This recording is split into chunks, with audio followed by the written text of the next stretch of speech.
Hey ladies, my name is Shaaanelle with the 3A's here on YouTube, 1A in real life, and welcome back to my channel, and welcome to Braids and Beads featuring Makayla. So she has been asking me to do braids and beads in her hair for a little bit of time, and I've only ever done it one other time, and the time that I did it, it was like a braided ponytail type deal, and I put some beads in it, but she asked for it again, so I decided to go ahead and give her a little hairstyle. For this hairstyle, we're going to do like individual style braids in the back. And then at the top, we're going to do a cute little rubber banded, a cute little rubber band look. And yeah, so let's get into products.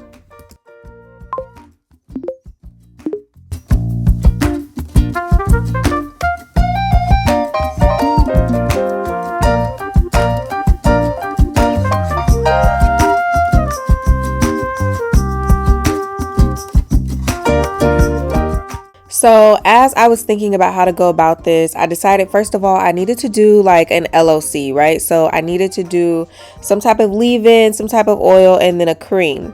I also wanted to use gel instead of braiding gel this time. I just wanted to use the regular gel that I use on her all the time. So I used the Carol's Daughter Black Vanilla gel. I really like that one for her hair, and I don't have any issues with it, and it keeps her hair hydrated as opposed to like getting dried out and stuff like that with the alcohols and everything. And then the reason why I chose this particular cream, which is the Bonita Afro Balm cream, is because it is a texturizing cream, so it allowed me to have a little more grip on her hair as I go through for the braiding and the rubber bands and stuff like that. Now, as you can see, I did use rubber bands for this hairstyle.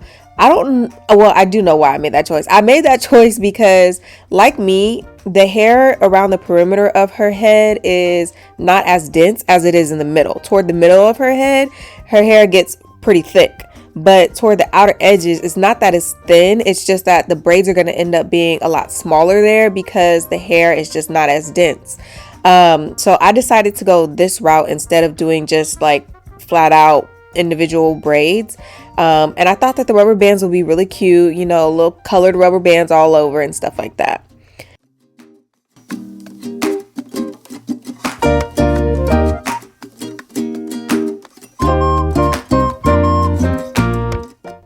And I do have the links for everything that I'm using in the description box below. They're all Amazon links, so real easy to find and to get delivered to you in no time. But I have the links to everything, to include the beads that I've used, the hair products that we used, the combs, the brushes, all that stuff, girl. So everything is there for you guys. With this hairstyle, we opted to go with just multicolored beads, mostly purples and pinks, but we did do a few other colors here and there because the rubber bands are multicolored. So we just went with that type of style or pattern, I guess you could say. No particular pattern, just that color scheme, I guess. For the rubber bands, we used, you know, all color rubber bands that came in there just to make it a little more fun. And as you can see, on this back bottom braid that I did, where I parted for two, but I did one braid. The reason why I did that is because, as you can see, as the braid goes down, the braid is going to get a lot thinner, and I didn't want to cause any breakage. Her hair is really long, and knowing that I was going to have beads on the end, I didn't want the beads like pulling, tugging, or weighing down on the ends of her hair. I hope that makes sense. But I also, as you can see, left out a little bit of her curl toward the end instead of rubber banding right at the edge of her hair, right at the very end of her hair. I left a little bit out just in order to make sure that I wasn't like gonna cause any breakage or anything with the rubber bands. And again, we have to add a good number of beads. So for each braid, we did around 11 to 13 beads for each braid because it needed to go up a good length of her braid. And that also is to reduce damage and breakage and stuff like that, and to provide a little bit of protection. So that's why we went up about that length that we did in the braids. But yeah, I left out on all of her braids just a little bit of hair at the end so that the curl was just kind of out and flowing, and we were trying to prevent as much breakage as possible.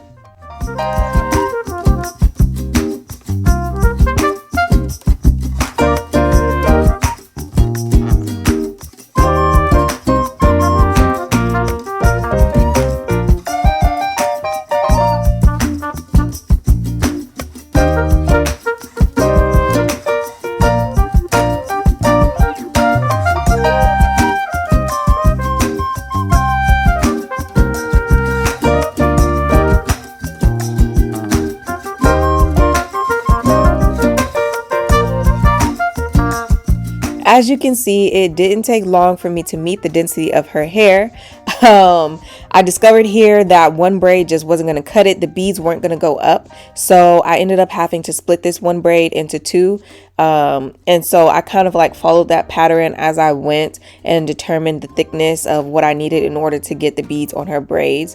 But again, this is me just thinking, you know, her hair is a little more fragile. She's still young. She's still got that baby textured hair, so to say. And so I was just trying to be careful with what I was doing and how thin I was going with the braids and stuff like that. But I discovered real quick that her density caught up to me without me needing to, you know, go too far or whatever.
So at the top here, I started to do like these little triangle or angled parts or whatever. I was just doing parts like every which way at the top, just so that they weren't going straight back in like little boxes. I thought this would be a little bit cuter. It would, add a little, a little fun to the hairstyle. So we did these little triangular looking parts all through the front, and then I just connected them, with rubber bands.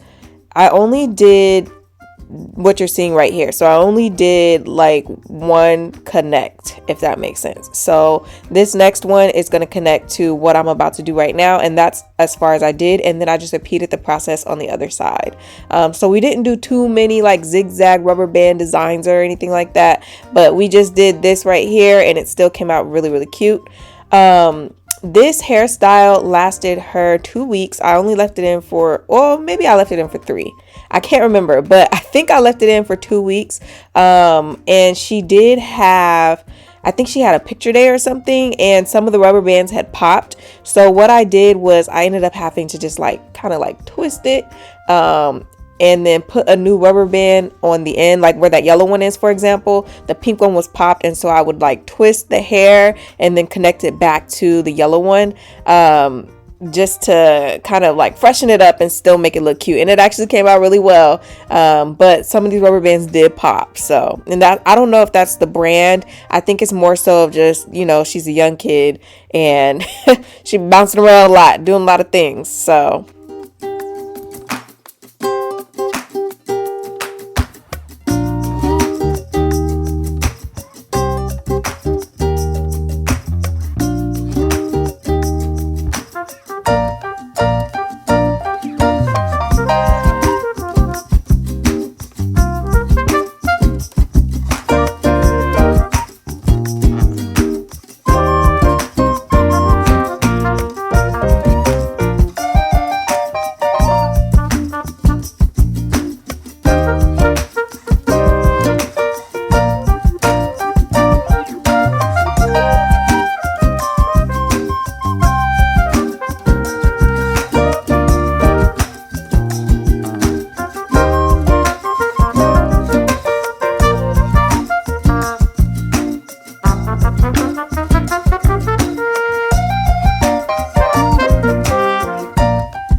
That is it for this hairstyle. If you guys like this hair tutorial and you want to see more, just let me know in the comments down below, and we'll see you guys in the next one.